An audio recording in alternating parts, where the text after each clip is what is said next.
As U.S. and Iranian officials meet behind closed doors in Oman to negotiate the future of Tehran's nuclear program, the United States Navy is sending a very different kind of message. Out in the open ocean, at gunpoint, one seized tanker at a time.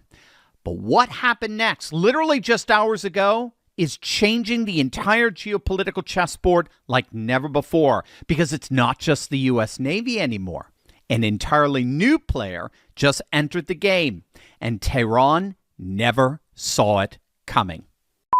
Hey gang, it's me, Dr. Steve, your Patriot Professor, here to help you make sense of the madness with breaking news and analysis you're not going to get anywhere else. So if you haven't already done so, you know what to do. Make sure to smack that bell and subscribe button. On February 15th, U.S. naval forces boarded and seized a Panama-flagged tanker called the Veronica III in the Indian Ocean. Now, on paper, it's a Panamanian ship.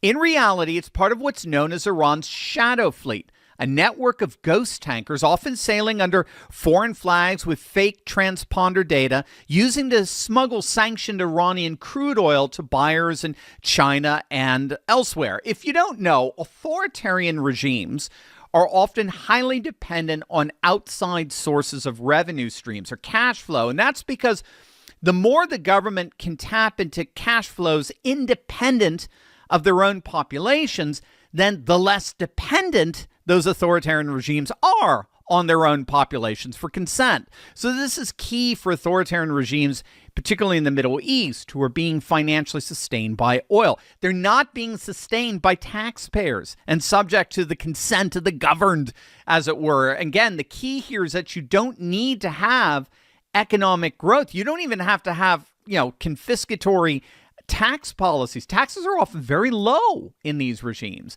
and that's because they're more dependent on cash flow sources irrespective of their population. So these ghost fleets, these shadow tankers that sail under false foreign flags, they're Iran's way of tapping into the black market of sanctioned crude, funneling billions in off-the-books oil sales to China and Southeast Asia to bankroll both their own regime as well as their proxies in the region, such as Hezbollah and Hamas, that destabilize the entire Middle East. Well, not anymore. The Pentagon confirmed the seizure of Veronica III. This is a ship that's been on the U.S. Treasury Department's sanctions list since March of 2024.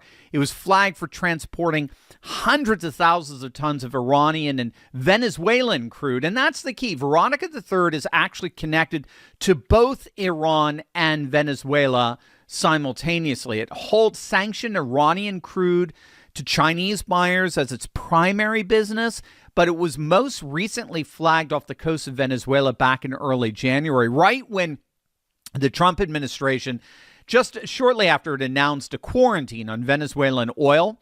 And so the ship fled the Venezuelan coast, if I recall, like immediately after Maduro got arrested. And American forces have been tracking it across two oceans, from the Caribbean basin all the way to the Indian Ocean.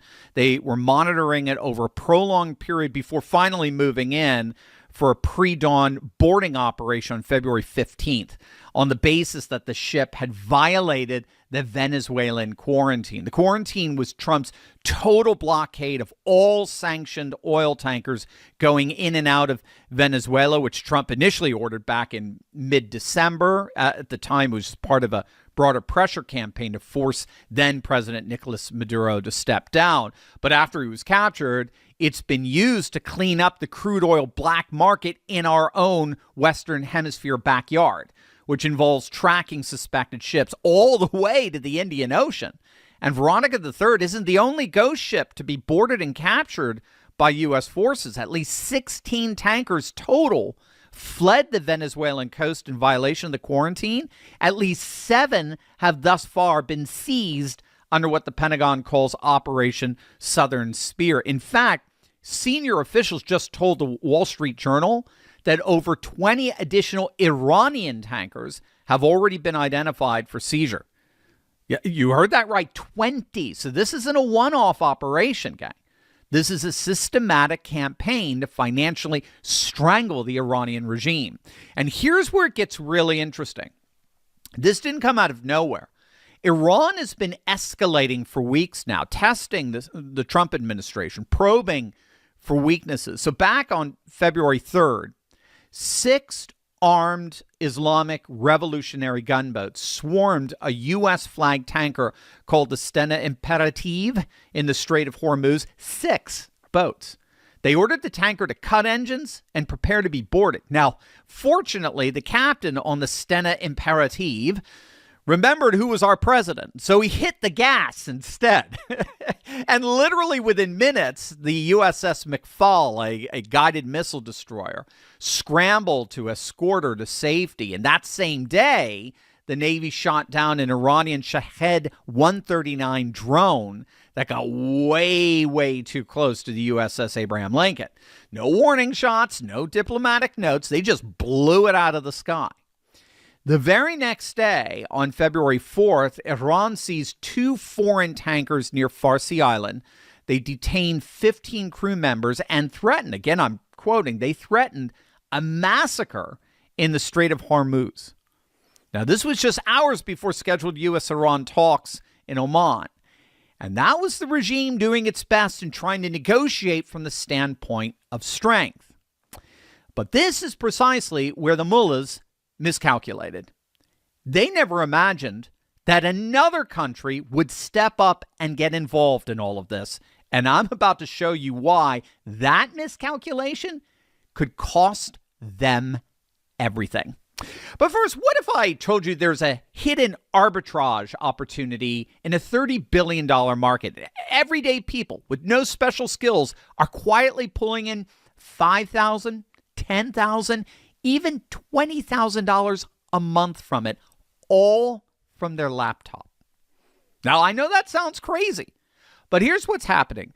There is a massive pricing gap in the used book market between what books sell for in one marketplace versus what they sell for in another.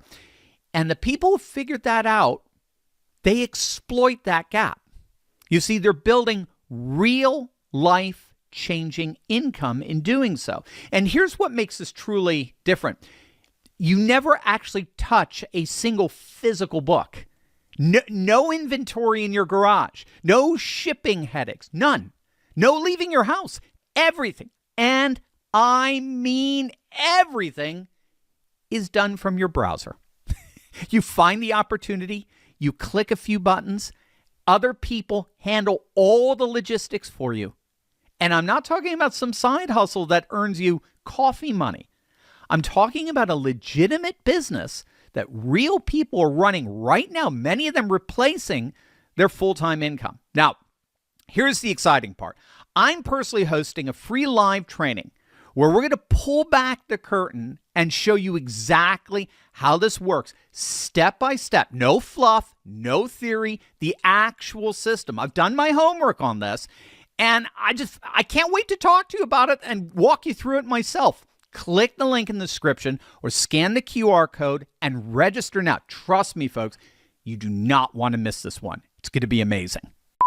If you can believe it, the nation of India has now stepped into the mix. India just announced that they seized 3 Iranian Shadow Fleet tankers roughly 100 miles west of Mumbai, deploying 55 ships and 12 aircraft for round-the-clock surveillance. And of course, those Indian ships and aircraft aren't alone. As we speak, President Trump has deployed over 10 warships to the region, including a carrier strike group, and he called it exactly what it is, an armada. The U.S. Maritime Administration issued a formal warning telling all American-flagged vessels to stay as far from Iranian waters as possible, not because we're retreating, but because the Navy is about to make that neighborhood very uncomfortable for the Islamic Revolutionary Guard. Analysts are calling it the Indo-Abrahamic Noose, a strategic economic and maritime coalition between India, the United Arab Emirates, and the United States, designed to counterbalance Iran, China, and Russia in Western Asia. It signifies India's increasingly proactive role in the Middle East to enforce maritime security, as demonstrated most explicitly by the seizing of these Iranian ships.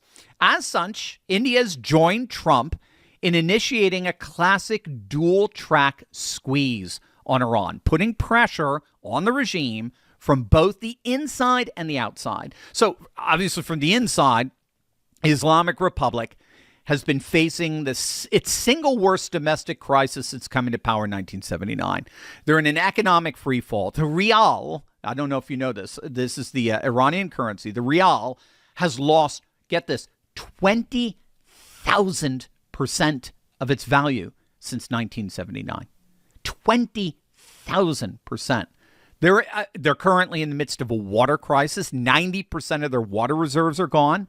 And the Bazari, that's the merchant class, which carries inordinate economic influence and weight in Iran, they've turned on the mullahs. They want the mullahs gone. So this is the single most serious uprising in 4 decades in Iran. But then from the outside, you've got this rather formidable fleet of U.S. warships in the region. They're seizing Iranian tankers. They're blowing their drones out of the sky. And they're making it clear that whatever gets negotiated in Oman will be on America's terms, not Iran's.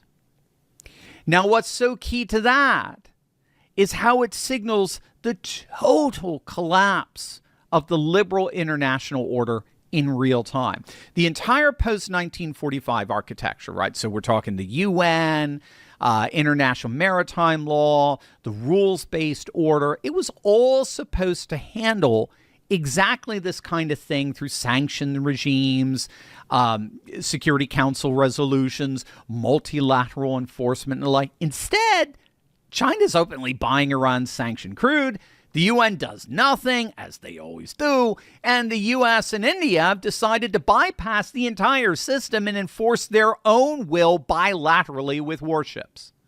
And keep in mind, at least when it comes to the Veronica III seizure, this all began because the Iranian ghost ship, its Shadow Fleet, violated a quarantine on shipping crude via Venezuela. In other words, Iran violated a quarantine policy in our own Western Hemisphere backyard, which is the central sphere of American civilizationalist foreign policy. So Trump has made it clear, you violate our civilizationalist sovereignty, we're coming after you, no matter where you try to hide, including the Indian Ocean. And India will be protecting their civilizational sovereignty in the very same process as well. So bottom line, when the Iranian delegation sits down for these talks in Oman, they're doing so from a position of unprecedented weakness. And in many ways, I do think they're looking for an off-ramp to all of this. But given their circumstances, that's going to be a very hard thing to do, especially now with India's involvement. So we'll obviously be keeping a very close eye on how things develop here. But there is no question, with the latest seizures of these Iranian ghost tankers by both the United States and India, the Trump-inspired civilizationalist order has indeed arrived.